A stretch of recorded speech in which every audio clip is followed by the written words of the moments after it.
안녕하세요. 동행쌤입니다.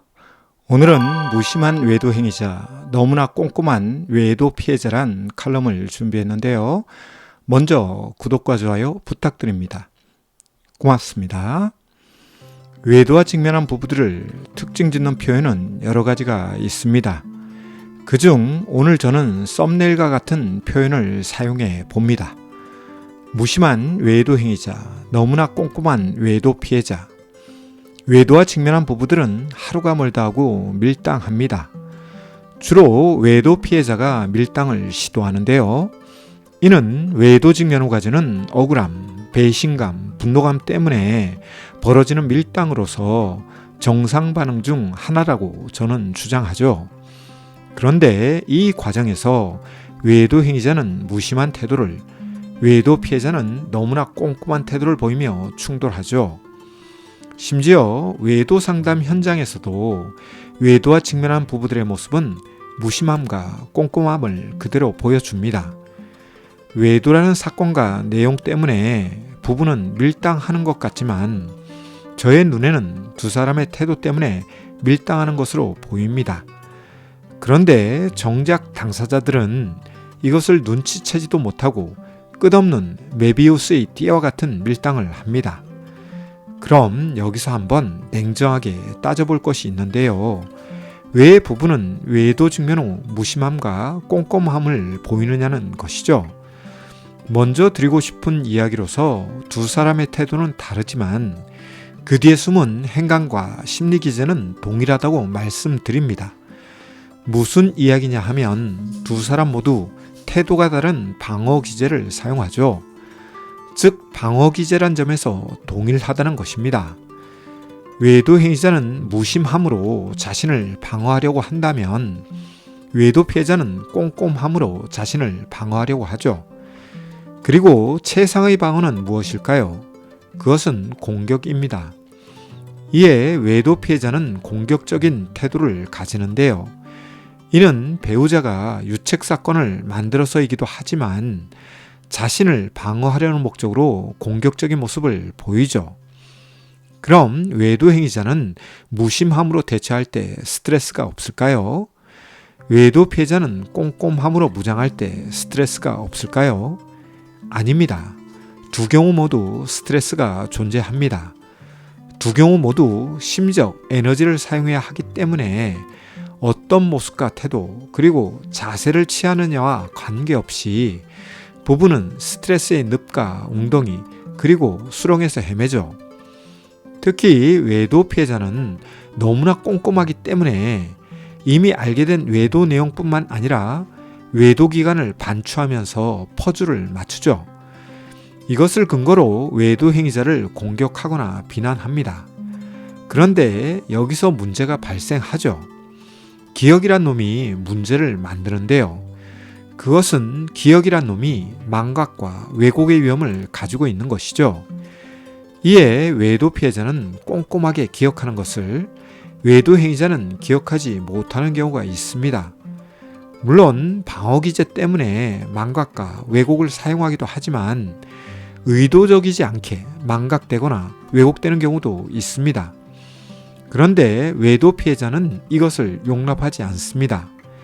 그래서 외도 행위자가 기억을 못하거나 내용을 왜곡시키면 거짓말이라고 몰아세우거나 더 이상 믿을 수 없다고 선언하죠. 이런 것 때문에 외도 직면 후 생기는 충격과 상처보다 외도 문제를 해결하겠다고 밀당하는 사이에 생기는 심리적, 정서적, 그리고 관계적 상처와 아픔이 더 큽니다. 배보다 배꼽이 커지는 경우가 바로 이런 경우죠. 아울러 거짓말하는 것 같은 느낌의 외도 피해자는 수시로 외도 내용을 팩트 체크하고 외도 내용을 추가적으로 수집하는데요. 이 과정에서 급성 스트레스와 외상 후 스트레스가 발생하죠. 그런데 외도 피해자가 이런 것을 간과하고 외도와 외도 내용에 집착하고 과잉 몰입하며 과일반화를 하는 경우 외도 피해자의 심리적 혼란은 극에 달하죠. 결국 이런 것의 결론은 신경증으로 이어집니다. 우울장애, 불안장애, 공황장애, 외상 후 스트레스장애, 수면장애, 편집장애, 섭식장애 등등 수많은 신경증이 외도 피해자에게 생기죠. 결국 이런 것을 견디다 못해 정신건강과나 상담센터를 방문할 경우 신경증 치료를 위한 시간 비용, 경제적 비용이 발생되면서 외도와 직면한 부부들은 2중, 3중의 고통을 맛보는데요. 배우자 외도를 퉁칠 수는 없지만 그렇다고 앞뒤 좌우 그리고 위아래 구분 없이 과도하게 집착과 몰입할 경우 다양한 부작용과 후유증이 생기기 때문에 조심해야 합니다. 한편 외도 행위자의 무심한 태도는 외도 피해자에게 도움이 되지 않는데요. 따라서 외도 행위자는 무심함이 아니라 공감 능력과 배려, 그리고 위로와 지지 등 사회적 민감성이 필요합니다. 그런데 이것이 말처럼 쉽지 않기 때문에 상담 치료를 통해 이 부분을 배우고 익혀야 합니다. 말로만 앞으로 외도 안 할 자신이 있다든지 앞으로 외도 피해자에게 잘 하겠다는 다짐만으로는 외도 극복에 도움이 되지 않습니다. 특히 외도 상담 현장에 나온 외도 행위자 중에는 외도 상담을 회피코자 외도 재발 방지에 대한 약속과 함께 외도 피해자를 돕겠다며 상담 치료를 회피하는 경우가 있는데요. 이는 매우 위험한 선택이자 판단일 수 있습니다. 외도 행위자의 경우 철저한 자기분석, 깊은 자기성찰, 그리고 언행일치와 정서적 민감성 등이 갖추어지지 않으면 외도가 재발될 가능성이 높고 외도 피해자를 도와주지 못합니다. 평소 자존감이 낮고 우울감이나 스트레스에 취약한 경우 외도 행위는 추가적으로 하지 않을 수 있으나 외도 행위 대신에 도박, 술, 게임, 취미, 약물 등에 중독되는 등 외도 중독을 대체하는 것에 몰입과 집착하는 경우도 있는데요. 이는 외도도 중독의 일종이기 때문에 외도를 중단했을 때 나타나는 금단 증상을 다른 행위 또는 물질을 통해 달래는 것이죠. 결국 도박과 외도하고 술과 외도하며 게임이나 취미, 약물과 외도하는 것인데요. 이런 부작용과 후유증을 예방하려면 외도 상담을 통해 자기 분석과 자기 성찰, 그리고 언행일치와 정서적 민감성을 향상시켜야 합니다. 이를 통해 외도 피해자를 도울 수도 있고 외도 행위자 스스로 자신의 취약성을 보완할 수 있습니다.